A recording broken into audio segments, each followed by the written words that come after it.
We have a new NXT Women's Champion. Now can you dig that, sucker?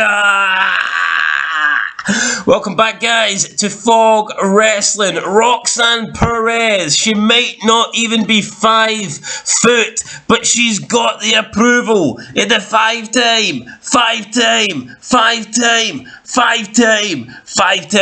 WCW champion Booker T. Booker T, man, brought to tears of joy. Not only did he see Roxanne Perez become the Iron Survivor, the Soul Survivor at Deadline, he has now seen Roxanne Perez become the NXT Women's Champion tonight on NXT by defeating Mandy Rose and ending the pretty historic 400-plus day title reign that Mandy Rose managed to assemble. Kind of out of the blue, was not expecting this. The match was supposed to take place at New Year's Evil or whatever that pay-per-view is going to be called in January. But no, it happened tonight and Roxanne Perez was successful. So it'll be interesting to see how Roxanne Perez does as champion. She's only 21. It's a big moment for her. Big risk, in my opinion, putting the belt on her. But we'll see. Will she swim to the top or will she sink to the bottom? Well, I guess we'll find out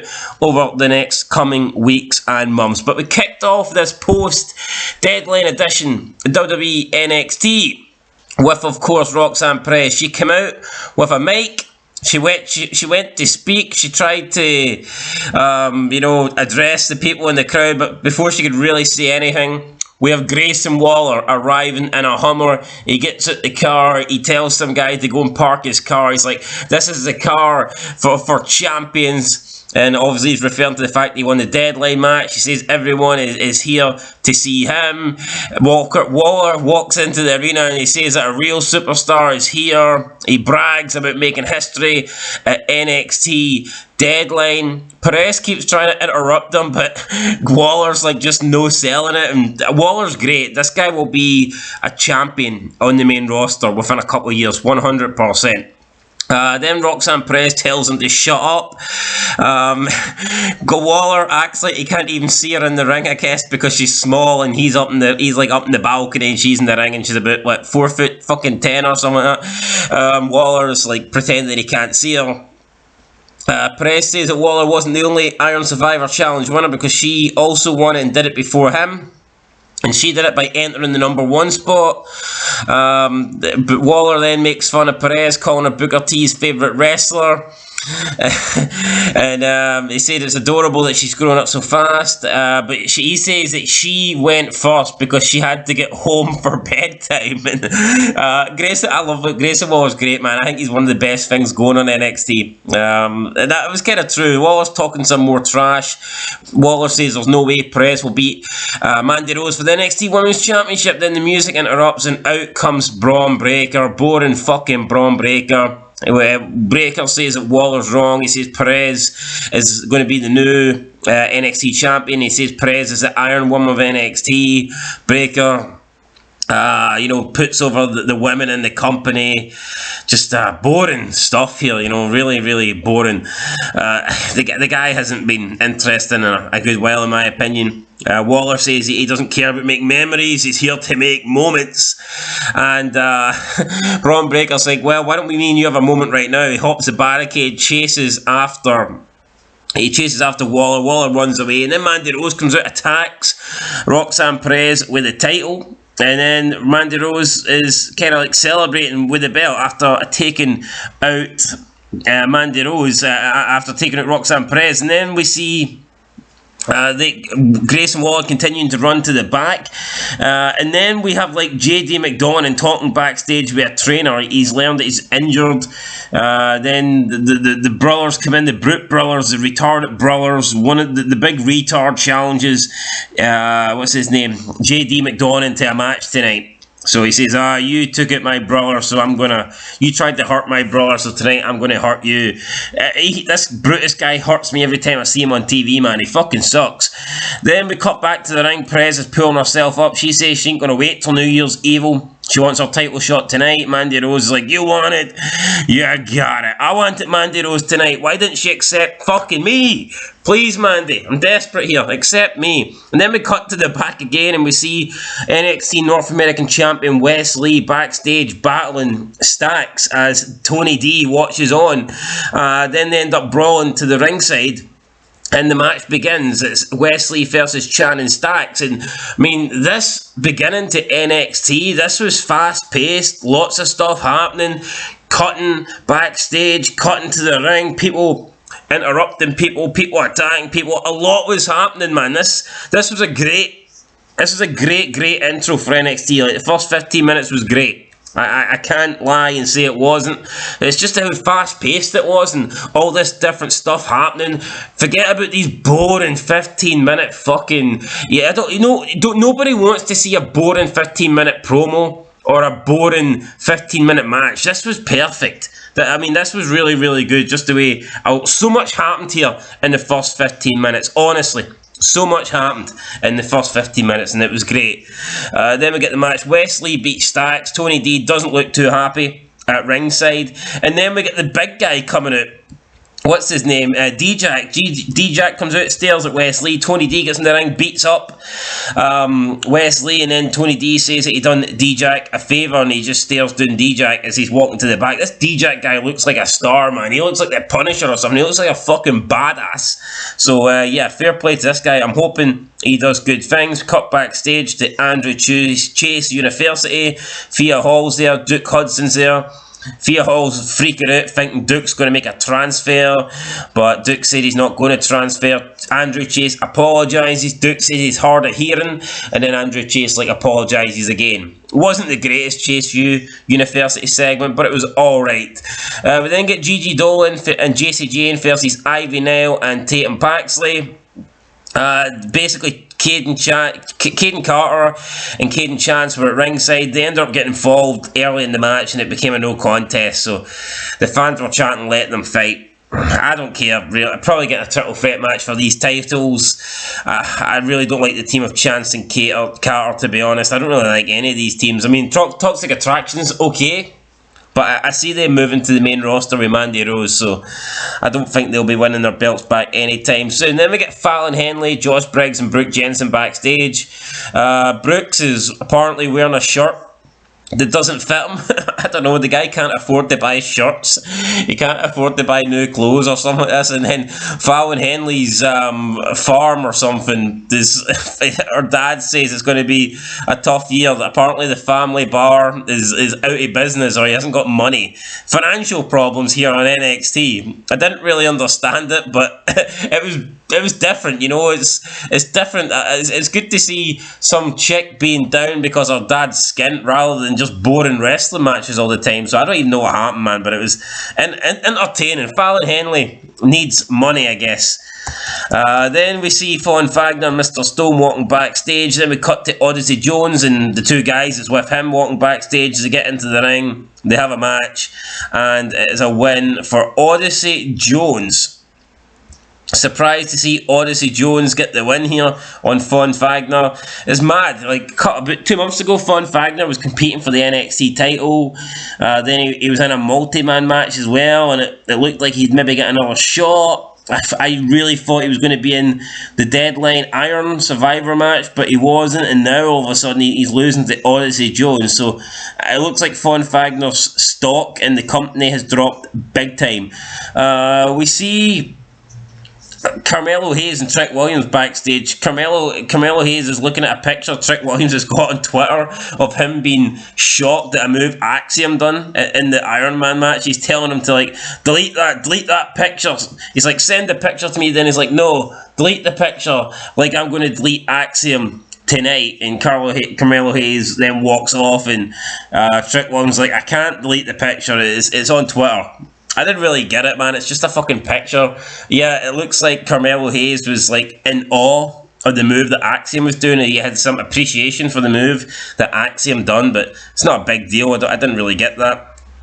Anyway, we see Nikita Lyons on TikTok, and What the fuck is she wearing, man? I mean, so much skin showing, honestly. Whatever she wears, it just doesn't look like it fits her. It looks like she is about to just burst out of this attire. And I was hoping that she did, but unfortunately she didn't. We then get a promo backstage with Javier Bernal. He's talking about what he's going to call himself. Big body bandits, big body ballers, big body bulldogs. I would love to body Mackenzie. I tell you that right now. Mackenzie's beautiful backstage, but I just don't really like this Javier Bernal guy. He takes on Ikeman Jiro, and he loses to Ikeman Jiro. So I don't really get this, man. This Ikeman Jiro guy's a jobber, but he went and beat Javier Bernal. So who knows? Who knows what's happening here? Then Scripps comes out, beats up Jiro, poses in the middle of the ring. Then we get a pre-recorded promo from Wendy Chu. She says she's disappointed she didn't qualify for the Iron Survivor Challenge match, but she's glad Cora Jade didn't win it. She goes on to speak about what the nasty things Cora Jade done to her. She says that she also pours drinks in the face of people, but only those who deserve it. And she feels like she never deserved to get beat up by or have her drink thrown in her face by Cora Jade. I mean, weird promo, but it was alright. I mean, it wasn't that bad. Speaking of promos, we get the New Day promo. Just a promo that I don't really want. I don't think anybody wants the New Day. I am sick of the New Day. I do not need to see the New Day. The New Day is old, man. They're stale. Why the fuck are they on development? And I know you could argue, well, we're bored of seeing them on NXT. We're bored of seeing them on Raw. Why not put them on development? Because development is exactly that. It's for people developing. It's for young up-and-comers. I just don't see why the New Day are on here. Honestly, it makes no sense to me. And if they really did want to put them on NXT to freshen it up a bit, why not have the New Day actually put over some of these young teams? But no, they just come in and they beat Pretty Gay or Pretty Deadly or whatever they're called. I think it's pretty stupid that the New Day are just coming in and beating the NXT champions. In the New Day, call it Kit Wilson and Elton Prince. They say that these two have got a big career ahead of them, and they'll give them a tag match for the titles, but they need to recite the national anthem of the USA. So they want them to sing the national anthem. They ain't doing it, and then Jensen and Briggs come out and they recite the Pledge of Allegiance. So I guess they're getting a title shot, and Deadly Attraction ain't, or Pretty Deadly ain't. So strange. We then see Mandy Rose looking hot as fuck backstage, warming up for a main event match as well. Then it's JD McDonagh versus Brutus Creed. Brutus Creed loses to JD McDonagh. I'm not surprised. And honestly, I just don't see where these Creed brothers are going. It's obvious that they do not have any stock. They don't have any value in Brutus Creed. All the value is in Julius, and it must kind of suck for Brutus. I mean, I do feel a bit bad for him, like, all joking aside. I know I've called him retarded and I've said that he sucks, and I do think he looks retarded, and I do think he does suck, but I mean, I don't even rate his brother. I honestly don't rate Julius either, but it's clear that the WWE do, and it must just suck for this guy that his brother's probably going to go on to big things, whereas he ain't. And I know it's happened in the past. I know you've had the Hardy Boys. Jeff was always the more popular of the two, but Matt still had a good career. And at one stage, it looked like Matt was arguably more over than Jeff for a small period. You know, Matt went on, when Matt was ECW champion, man, the guy was getting mega pops. So, but I just don't really see this Brutus Creed going anywhere. I really, really don't. So we'll see what happens. JD McDonagh gets the win. Then we come back from the break. We get Zoe Stark cutting a promo. Honestly, again, she's talking about winning titles and letting Nikita Lyons do TikToks. I get it. Nikita Lyons does TikToks. No one wants to see your ugly ass do TikToks. It is what it is. Then we get Isla Dawn, a pre-recorded promo talking about Alba Fire and potentially having another match.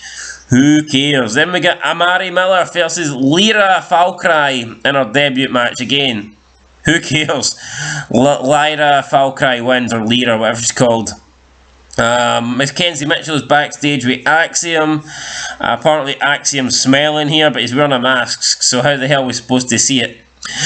I don't know. I didn't really listen to it. Axiom sucks. Then we get Duke Hudson versus Damon Kemp. And Damon Kemp loses to Duke Hudson. Big Duke getting a big win for Chase U. Chase U, Chase U, Chase U. Chase University, man, on a roll. Duke Hudson, what a win. And I think it's a shame that I do like the fact that Duke Hudson's in the Chase University. I think he has been a good addition, but it's a shame that they added him while taking away Brody. I think Brody and Duke Hudson, the couple of times that we did get them in segments together, they seemed to have chemistry. It seemed to work. So it's just a shame that Brody had to go and get released, because I think those two could have created some good segments together in the Chase University. And then we get the main event match. Mandy Rose dominates as you would expect, but late on she misses the running knee. Roxanne Perez then manages to block a double underhook, and she hits Pop Rocks for the win. My complaint here is when she hit Pop Rocks, first of all, this move is like a sunset flip. The move itself isn't really that impressive, you know. This is like a transitional move you've seen people use over the years. So it doesn't, for me, this isn't really a move that should be ending matches. Plus, when Roxanne Perez does it, she is so small that she isn't really getting much velocity. She isn't getting much momentum, like impact behind the move. She isn't getting much TNA impact behind the move, and I did think it looked a bit cheap. I don't think the commentary helped it either. I mean, I missed the days when a big move was hit and a title change was about to happen, and, you know, JR would be freaking out. JR would be calling the match as if his life depended on it. But, I mean, Booker T and this Vic Joseph guy, they could have definitely done better here.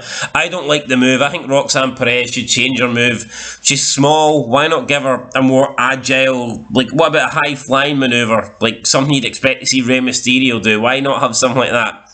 I don't think this Pop Rocks really works. And I get it. If you're 7 foot, you can't exactly do this move either. But I just think she's so small that there's not many moves that she could hit that would be believable, but I just do not think this really works, especially when she's doing it on someone that's quite a bit bigger than her. It was just so slow-paced at getting Mandy Rose over. The move, I didn't expect this move to end it, man. Honestly, it did not look like a move that would end a 400-plus day title reign. That's my opinion. I'm not bashing Roxanne Perez or the match itself. I just think this finishing move needs to change. I would try something else. But anyway, she wins. She's the new champion. Crowd are going wild. Perez begins crying. The referee gives her the NXT title. Booker T is laughing and cheering for his former student. Booker T's loving life. Mandy Rose can't believe it. She is shocked that she is no longer the NXT champion, and her 400-day title reign plus is way down the toilet. And that is it, guys. NXT. Nearly 4 AM in the UK, but sitting up to watch NXT because I love wrestling, man. I fucking don't really, but you know what? This show wasn't that bad. I've seen worse shows than this. This was probably one of the best shows I've seen in quite a while. I'll be honest, it was. I really enjoyed the start.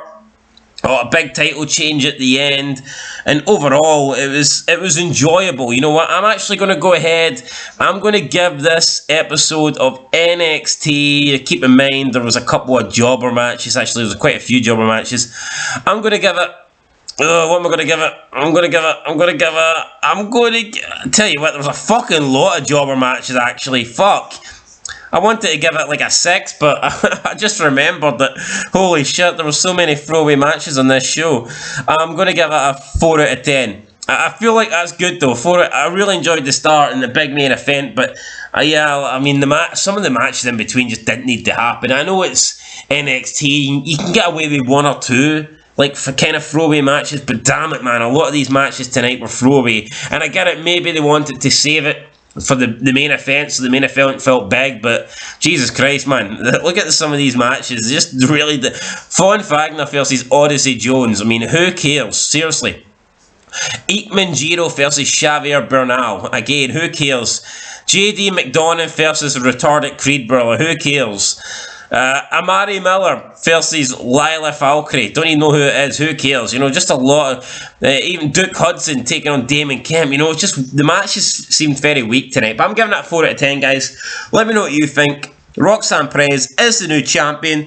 And yeah, it'll be interesting to see how it goes. Mandy Rose, I expect to see her on the main roster within a month or two. So definitely heading into Mania, I think Mandy Rose will be on either Raw or Smack. You know what? I wouldn't even be surprised if she wins the Rumble. There you go. Maybe Mandy Rose could win the Royal Rumble. Who knows? But I expect to see her alongside Toxic Attraction on the main roster. Let me know what you guys think down below. I'll catch you in the next one. And until then, until next time, peace.